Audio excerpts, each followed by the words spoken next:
So President Cyril Ramaphosa was sworn in yesterday following his re-election to the highest office on Friday at the first sitting of the National Assembly thanks to the newly established government of national unity. Ramaphosa received 283 votes against the Economic Freedom Fighters leader Julius Malema, who received 44 votes from MPs. The ANC announced that South Africa's new government of national unity has 5 parties in it so far, representing more than two-thirds of the two-thirds of the seats in the National Assembly. For the ANC's negotiations team, how was the engagement with the other political parties? Let's now bring in the ANC's Chief Whip, Mdumiseni Ntuli, who's joining us in studio. Mdumiseni, very good morning to you. Thank you so much for making time for us. Thank you very much, Aldrin. Good morning to you and the viewers at home. Thank you very much. Let's start off with the number of members of the Government of National Unity. According to the ANC, what's your figure at currently? Well, Aldrin, we have the ANC, of course, as the leader of the GNU. And then you've got the IFP, you've got the DA, you've got the PA, you've got the GOOD. As far as I can recall, I think over the past 2 days or so, the PAC has also pledged its allegiance to be part of the GNU. So this is a growing formation, and we're very happy as the ANC because in any event, in any case, our objective was to ensure that all political parties who are represented in Parliament do endorse the idea of forming a GNU in order to realize the objectives of our country. Yeah. Does invitation to form part of the GNU mean automatic membership of the GNU? Yeah, remember the principal leader of the GNU is the African National Congress. Everybody else who has signed and assented to the GNU, irrespective of who came first and came last, did it so at the invitation of the African National Congress. So, for instance, it doesn't mean that with the PAC, that would have said a few days ago, who are joining the GNU, and therefore they are becoming a junior member of the GNU on the basis that they signed the statement of intent later than other political parties. Mm-hmm. Everybody. And our own understanding as the ANC was that the period between the formation of a government and setting up the legislature, appointment of the chairpersons of portfolio committees and all of that exercise, would be a period at which we will continue to engage with the political parties that, in our own view, we believe must accept and support the concept and the idea of the government of national unity. Okay. So you know what the Democratic Alliance's take is on that matter. Section 24, Clause 24, I'm going to read it to you. It says, in keeping with the spirit of inclusive GNU, it is agreed that the composition shall be discussed and agreed amongst the existing parties whenever new parties desire to be part of the GNU. So of the political parties that you have now listed outside of the IFP and the DA, and of course yourself, the ANC, was there discussion that took place around the other political parties that have now joined the GNU? You see, the interpretation of the DA on that clause is essentially predicated on the wrong assumption. And I wonder whether it's a wrong assumption or it's a deliberate position adopted by the DA in order to elevate themselves into some kind of a strategic partner within the formation of the GNU. Mm-hmm. It is true that the DA was the first organization to sign the statement of intent, but that never elevated them to be the founding member of the GNU. The leader and the principal leader of the GNU is the African National Congress. Whether the DA signed this morning and the IFP signed in the afternoon and others are signing a week later, it doesn't mean that we needed to meet with the DA and those who sign on the same day as the ANC for us to determine whether or not we should accept more membership into the GNU. What we've understood right from the inception of these engagements is that at the end of the formation of the government, which is yet to be finalized, at the end of the formation and the setting up of the National Assembly, which is yet to be finalized, it's only then that as we continue to engage other parties, anyone else who decide to join after all of those processes have been concluded, their membership and their proposal to join the GNU will therefore have to be discussed by the parties that have already worked together to set up government and to set up the legislature. So it is very opportunistic for the Democratic Alliance to say that even before we are done with what we have agreed we're going to do, nobody must come in. If you want to come in, you must consult all of us. There's no such a clause, such a provision like that. But there's no clause that says also that only after the establishment of the government itself will you then have the existing members having to discuss the application of a new member wanting to be part of the GNU. You're quite correct. It's because on our side as the ANC, we understood and we thought that everybody is acting in good faith. And when we're in a meeting, we have a clear understanding, a very perfect understanding of what we are doing and what we are saying. Everybody is going to act consistent with that understanding.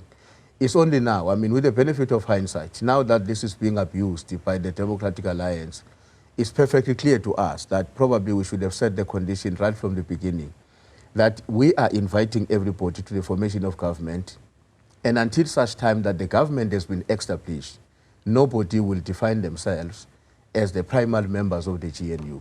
The GNU is under the leadership of the African National Congress, and it has to remain at size. And part of the reason, Aldrin, we are deliberately responding to this and challenging this position of the DA is because we can see, I mean, right from their own articles that they are writing, Ryan Kutsi, Helen Zille and others, there is this desire on their part to project themselves as the leadership of the GNU, which is not true. The ANC remains the leadership of the GNU. It's the ANC that conceptualized this idea and invited everybody. And unfortunately, others, of course, decided to walk away, your EFF and MK part, on the basis of the reason that they articulated. But I just want to say, what we've understood as the ANC is that the practical reality, the practical reality with which you must contend with as the ANC and as well as South African, is that this matter is going to be subjected to an ongoing and continuous debate and intellectual discourse in our country. Primarily because we are bringing together here political parties that represent different ideological perspectives. And the contestation about who's going to set the agenda in the GNU is going to be subject of an ongoing engagement. And the ANC is ready and prepared to define the agenda and to lead everybody who has been invited to form the GNU. Yeah.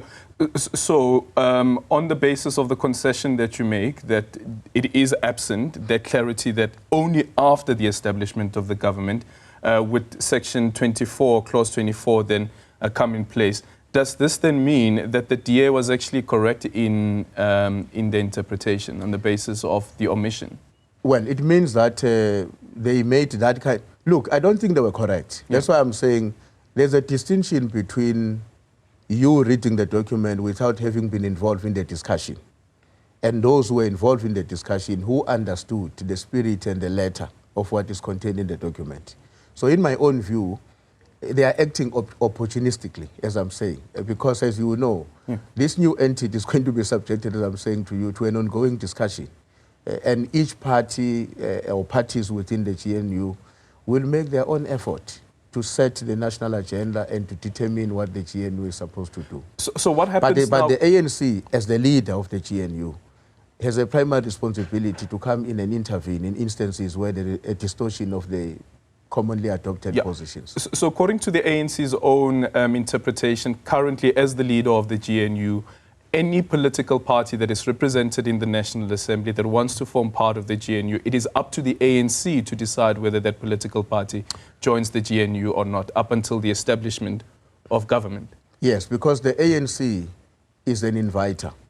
The ANC invited the IFP, the ANC invited the DA and all other political parties. Some of the political parties decided that they want to consult their own constituents. Others took longer. Others were not, they didn't take that long like the DA. That is why we have had to intervene when the DA says they were not expecting the PA to join the GNU. And we said to them, nothing is going to work according to your party political expectation. Everybody has been invited. You had your own conditions. Others also come with their own conditions. Look, the ANC decided to invite political parties who are coming from both the left and the right ideological spectrum. And we are conscious of the fact that some of these parties, for that matter, the EFF, the MK part, the DA itself, had set themselves as part of their own mission an agenda to liquidate the African National Congress. And when we were inviting them and they were saying, no, we can't come when so-and-so is there, we can't come, we said to them, listen, as the ANC, we understand that all of you are very dangerous to us. you have made this publicly known. Before and after election, some of them have said, look, our mission is to liquidate the ANC. And that is why we've been very clear that nobody, none of them, has an obligation to defend the ANC. But the ANC is going to have to defend itself and to defend and advance the national democratic revolution, of course, within the constraint of the new reality that we find ourselves in. Yesterday, when the president, after his inauguration, when he was addressing some of the people that had gathered at the lawns of the union buildings, he said that kulaba abangaphakathi ku-GNU abagangayo sizobakhipha. What does that mean? It exactly means that you commit to a GNU on the basis of a minimum program. The first part of that program is articulated in what we call the statement of intent. The detailed part of that program is going to be worked out in the national dialogue. Because the reason why we decided that we need to have a national dialogue is because as the ANC, we have recognized the fact that for some time the South African population is drifting apart. There's a major disintegration. The problem, we are unable to live up to our own objective of realizing a non-racial, non-sexist and a democratic society. So when the president says anyone who's misbehaving, who's acting in a manner that is inconsistent with the adopted principles of the GNU, will have to be ready to go out. Is the DA misbehaving? Well, in this case, I think what we can say about the DA is that they are attempting to, to take control of the direction. Because in their own view, and I mean, when you read the articles that were written by Helen Zille and the one by Ryan Kutsi, clearly you can see that this is a very condescending kind of a position in which they believe that they hold the ANC, and if they go away, the government of national unity is going to collapse. There's no such a thing like that. The government is going to be set up by President Ramaphosa. Anyone who decides to walk away from that government does not mean a collapse of government. It may very well be that if you walk away from that government, you are then going to go and mobilize the rest of the political parties to pass a vote of confidence into the ANC and therefore working towards the collapse of the government. But it's not an automatic exercise. It's not even the case that, remember, there are parties that decided to stay away because there is a DA. The MK and the EFF, the reason why they stayed away is because in their own view, they would never be party to a process that involved the DA. And because they are saying the DA is a threat to the ANC, why do you bring them closer to you? We said to them, you are equally a serious threat to us, but we can contain all of you if you are under one roof. So you're still going to try and find a resolution with the Democratic Alliance?